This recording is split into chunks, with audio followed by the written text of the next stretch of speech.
So our meeting today, we're going to focus on one of her books, The Secret Doctrine, in which she presented the most extensive explanation of the Theosophical philosophy.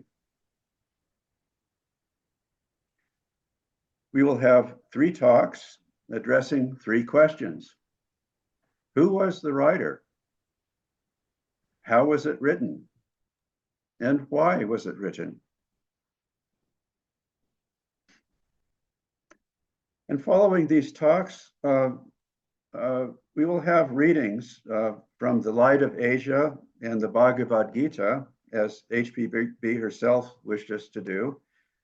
And to these have been added a reading from the Voice of the Silence, which is her poetic rendition of verses of the Book of the Golden Precepts, which she explained was one of the books put into the hands of mystic students in the East, and much of which she had committed to heart. After these readings, we will hear a number of short extracts from various of her writings, and these will be read in both English and several other languages. After which we'll have some concluding remarks and time for comments and questions from the audience. So we will proceed now with our first talk, which will be on the subject of who was the writer of The Secret Doctrine. Thank you. Hello, everyone. Happy White Lotus Day. I'm Martha Libster, and I'm going to humbly talk about who this writer was, but I'm going to turn it over to an incredible author and biographer who was Sylvia Cranston. Her name was Anita Atkins, who wrote HBB, the biography of this incredible life. But before I do that, I wanted to reflect on this special day again this year. And as I was asked to talk a little bit about the history, I decided to pluck from the lotus the very early stages of this beautiful flower, which is the bud. So I took this picture so you could meditate yourself on the bud of the lotus. And as Russ talked about, there is a lot of murky water underneath this beautiful flower and a lot of really mucky, murky roots. And I use this image a lot for life. I think it's really a great teacher to all students, Theosophy and beyond and above. So I really love this bud as potential. And so, what was HBB, Helena Blavatsky's potential at birth? That is what I decided to focus on. So, this witness, a very brief witnessing to the budding of an extraordinary life. And as I'm reading this brief chapter in Anita's book, of HBB. I'm going to read from chapter 2. For those of you who have it, you can read along. It's called Birth in Troubled Times. It's a couple pages. But think about your own children or children that you know, infants that you know. And when they're born, there's this explosion, often of happiness, but sometimes great sadness and fear. And the idea of birth in troubled times is actually pretty common throughout history, actually.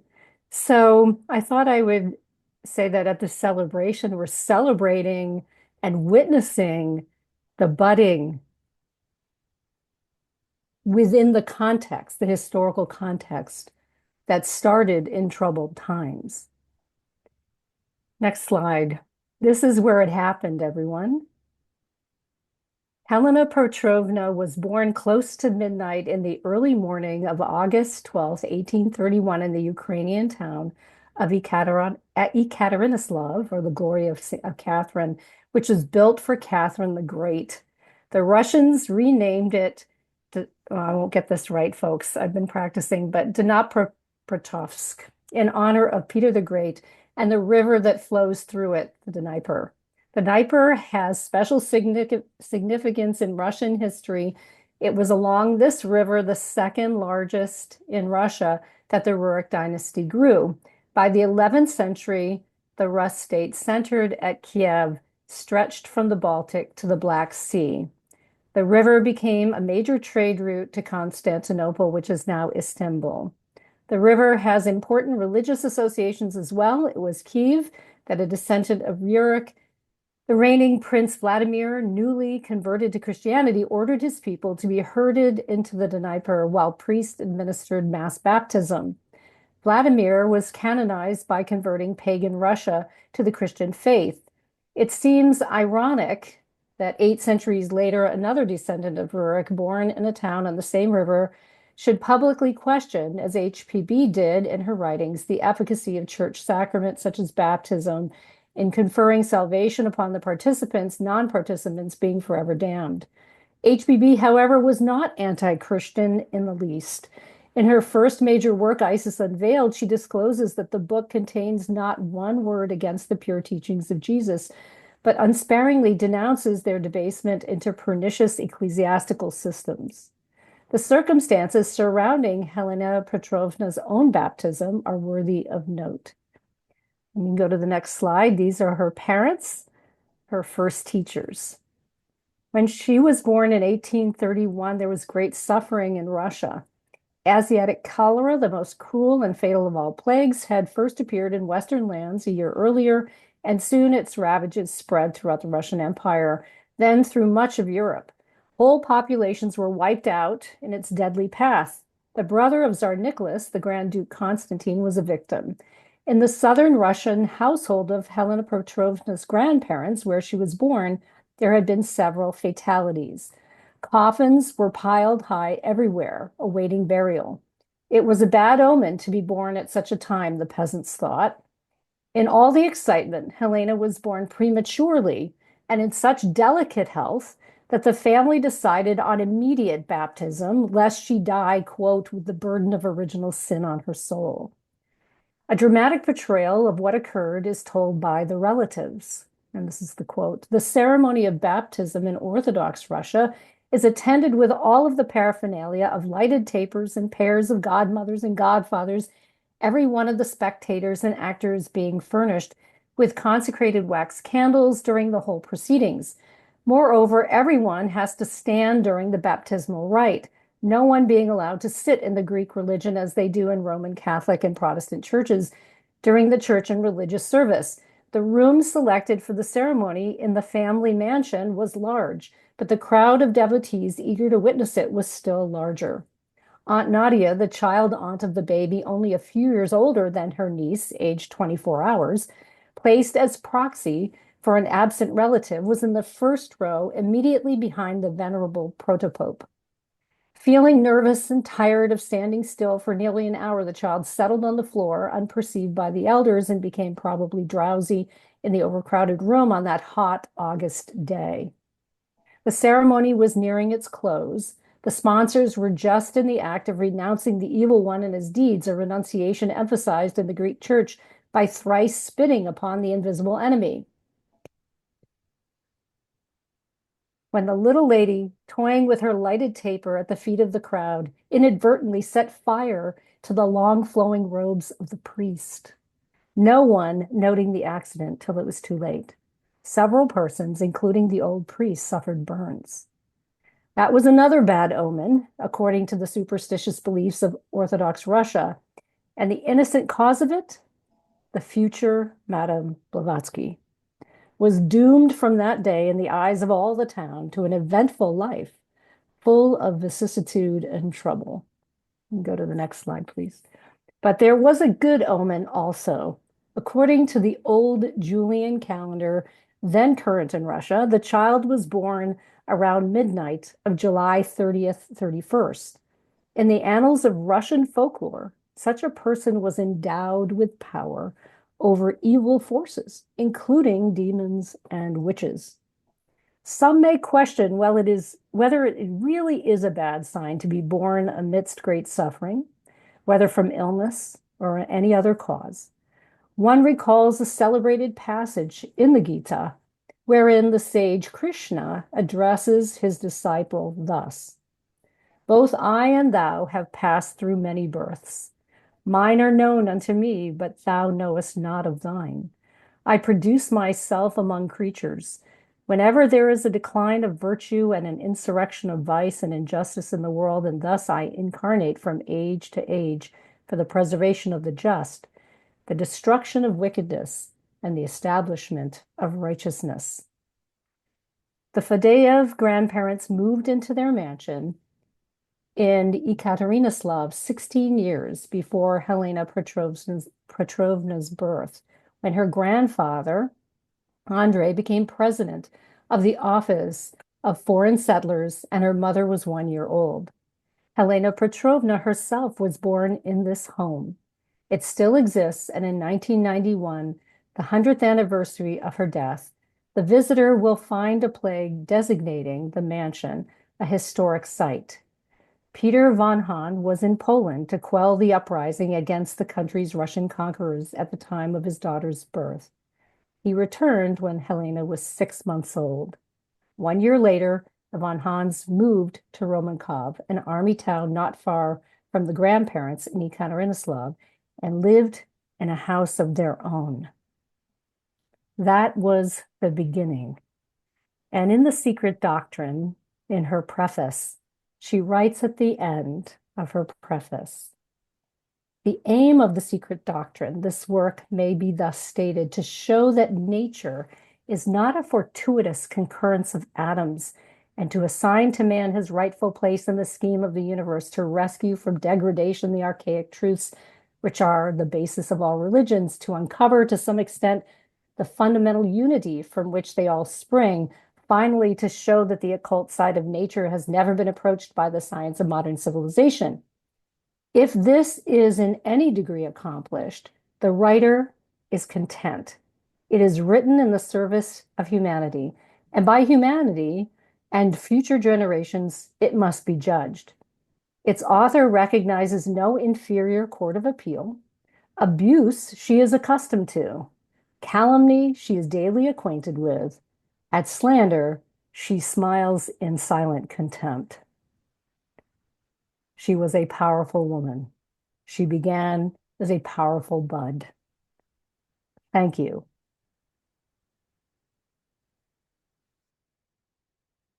Well, thank you, Martha, for those interesting comments about the beginning of Madame Blavatsky's life.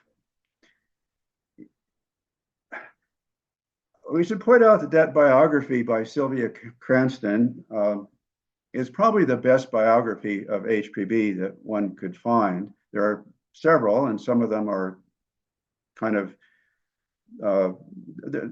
there's, I would say, slanderous, but this one is particularly good. And if you have an interest in knowing more about her life in the world and her mission and what she accomplished throughout life, please, try to get a hold of this book. It's really probably one of the better biographies, or maybe I would say the best biography of her. Well, we'll go on now to our second talk, which is going to focus on the on how the Secret Doctrine was written. And so now we'll go ahead and have our talk. John? Thanks, Russ. I was preparing a little bit this morning here, and I was kind of chuckling to myself because I was thinking I'm going to try to do something that nobody should try to do, and I think HPB would appreciate that. And the thing I'm going to try to do is fill in for Pierre in talking about the Secret Doctrine. Now, anybody here who knows Pierre knows that those are big shoes to fill when talking about the Secret Doctrine. But over the last 5 years, I've been privileged enough to work with Pierre on the Secret Doctrine. We've been going through line by line, sentence by sentence, and it's been a really interesting and revealing process. I've also always been fascinated with the history of the Theosophical Society and Blavatsky, so I'll do my best to kind of piece this together a little bit here. Um, I think the first thing to say is always with HPB is to think of why she was where she was, and ultimately she was selected. And there's a couple really interesting statements that are made by the Mahatmas in some of their letters and such about the selection of HPB as the person that would lead this effort. One of the letters is really quite funny because they're kind of lamenting a little bit that they searched for so long and well, she was the best we could find. So there's a very practical realism in their selection of HPB, and from my perspective, I think we can probably fairly say that she was absolutely brilliant for a good portion of the tasks that she was selected for. There's other tasks that you can see were monumental efforts, and one of those is the writing of the Secret Doctrine. I think if we contrast it, we look at the Voice of the Silence. That I think is a task that HBB was just absolutely perfect for. She wrote it in no time. She wrote it with beautiful poetry. She knew the subject inside and out. It was something that she, speaks about having just known by memory. So the Voice of the Silence in that regard seems like a really quite perfect task for her. The Secret Doctrine, on the other hand, if you think of what was necessary to write the Secret Doctrine, first off, you have a Russian-born or Ukrainian-born person who didn't learn English until they were midway through their adult life, who's asked to write what was originally planned to be 4 volumes on occultism contrasted with modern science and religion. Now, in order to do that and do it well, you're kind of asking for a person to be an expert in almost every field imaginable. They would need it to do it perfectly, to do justice to the comparisons between occultism and sciences and religions. First, you would have to be an absolute expert in occultism, which I think we can probably fairly say HBB was as expert as we're going to get in the world anyway. So that's a good one. But then she has to contrast it with all these sciences and religions. So she's going to have to be an expert in physics, in astrology, and biology, and all kinds of other sciences. She's going to have to know every major religious system inside and out, not just be familiar with it, but she was asked to contrast those teachings on like a deep technical level. So to be that knowledgeable in one religious system is phenomenal. To be able to write across all those religious systems and do them justice is a huge task. She would also have to be like a master historian, linguist. I mean, she complains a few times and she says, "Look, I'm not a linguist. I don't know Sanskrit. I don't know Tibetan. This is not my thing." But at the same time, she's asked to explore all these topics and know all these terms.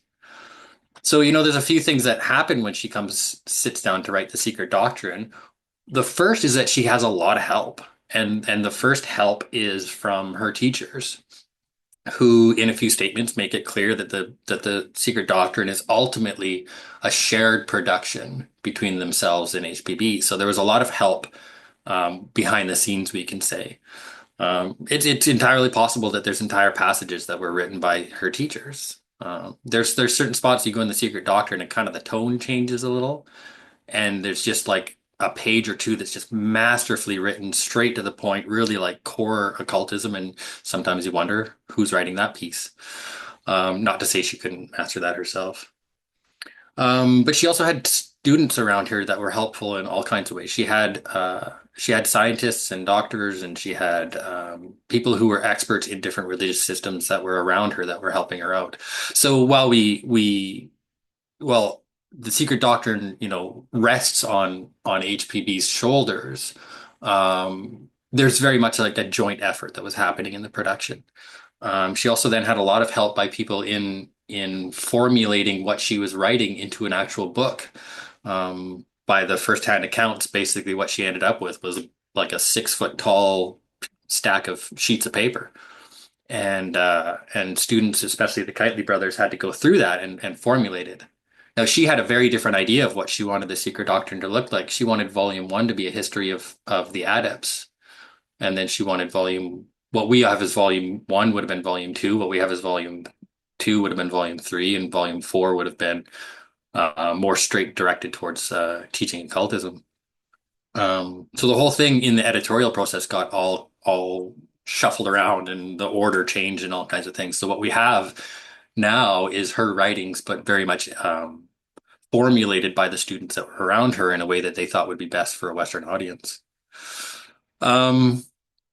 The other thing, because she wasn't an expert in all of these fields that she was dealing with, she had to rely on experts, and she had to rely on the experts of her time. And you really see that when you start digging in deeply into where she's quoting from, which authorities she's drawing from.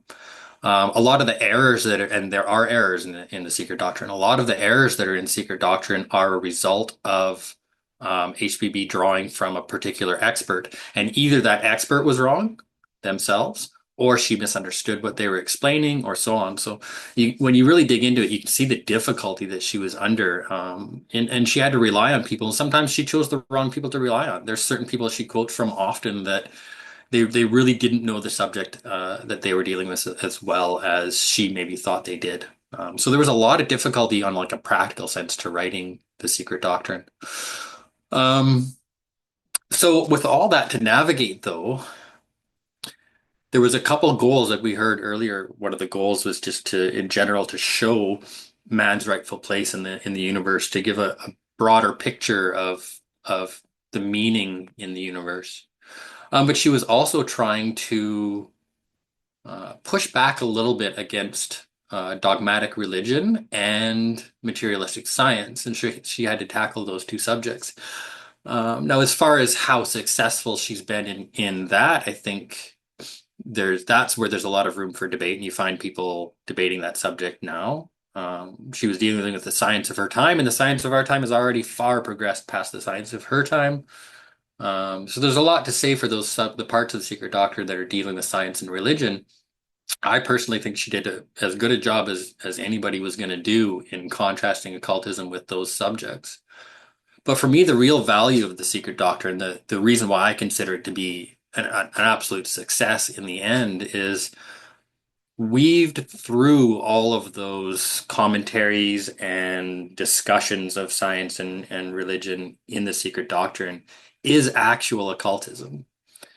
So when you really go in, what she actually did was treat of the sciences and religions, but almost as a sort of veil over what she was actually doing. And what she was actually doing was giving us a manual of occultism.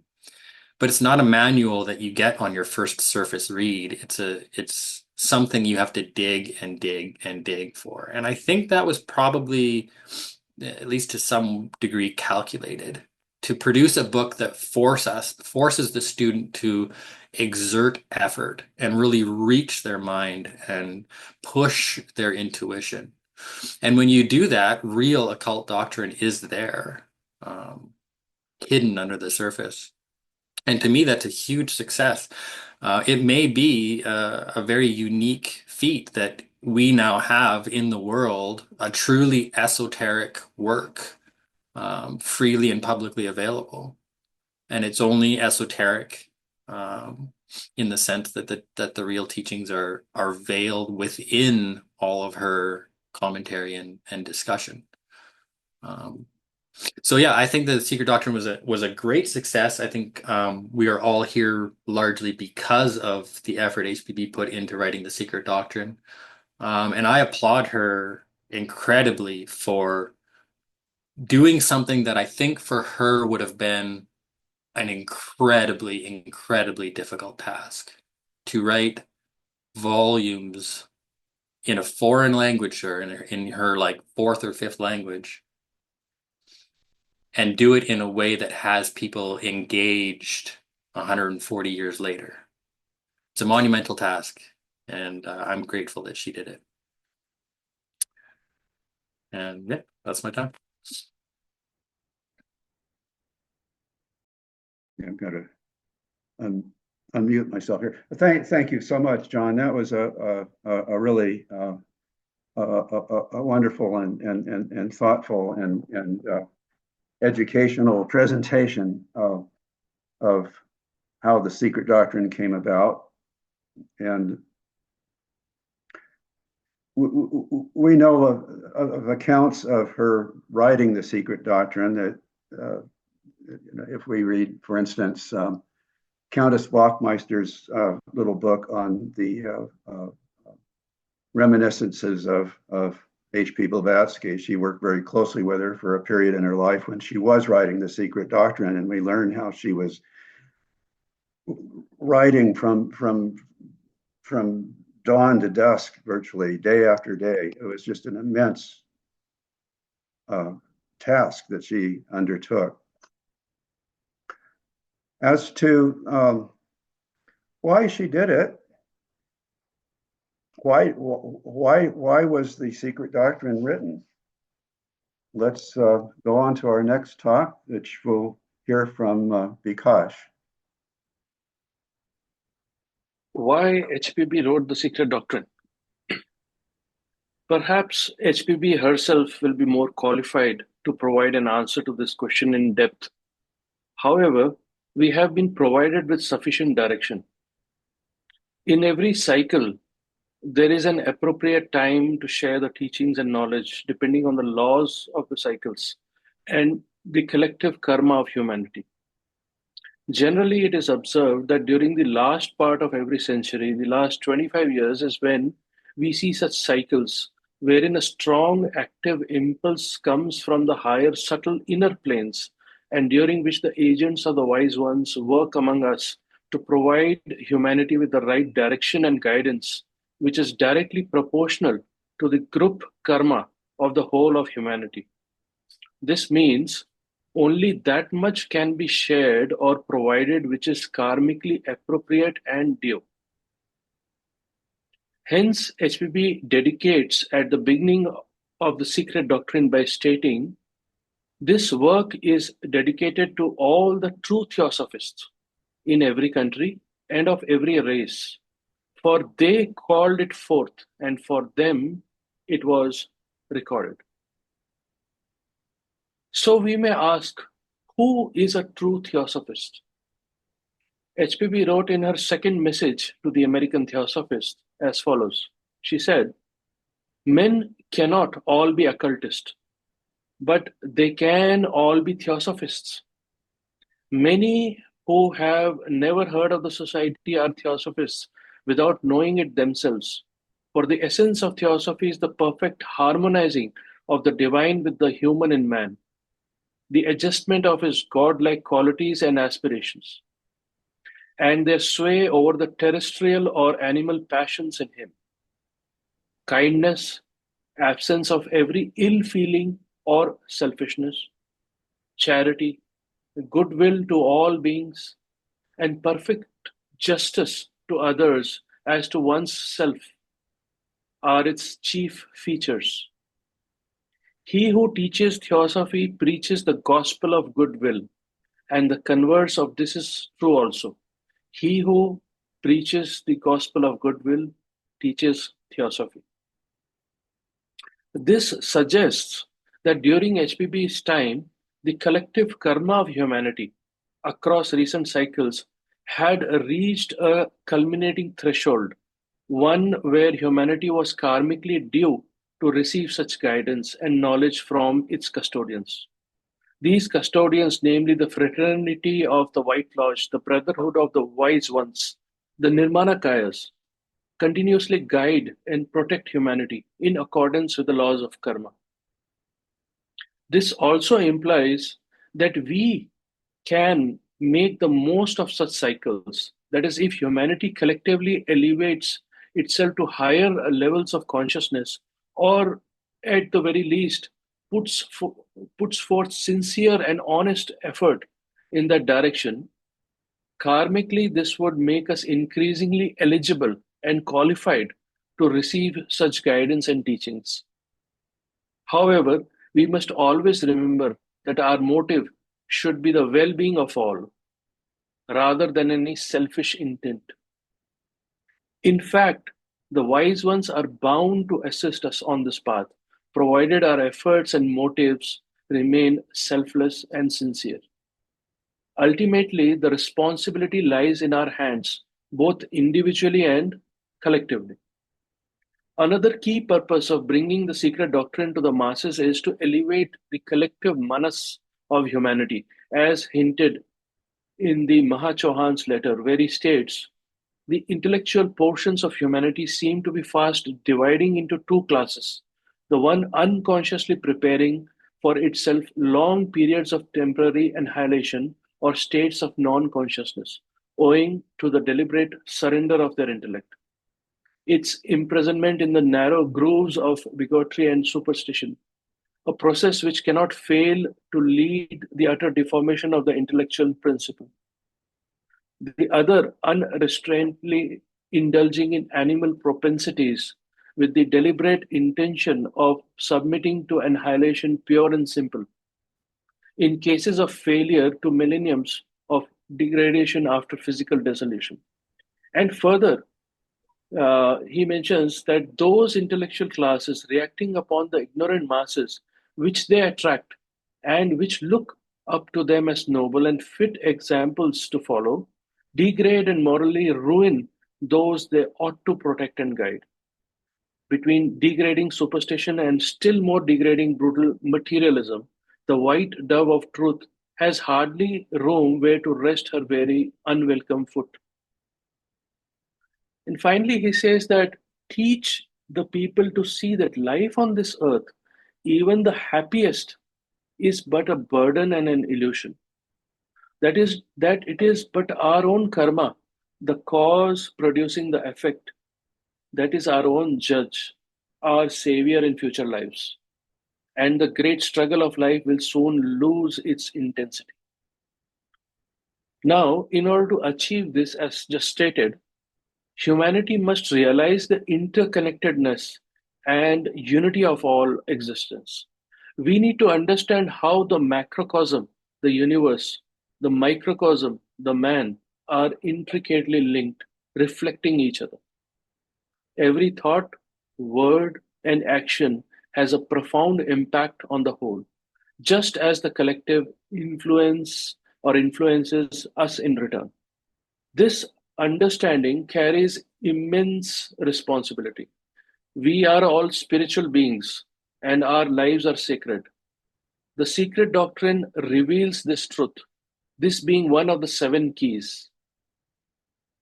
HPB's secret doctrine unfolds in its sincere and persistent study the faculty of spiritual intuition, through which direct and certain knowledge is available.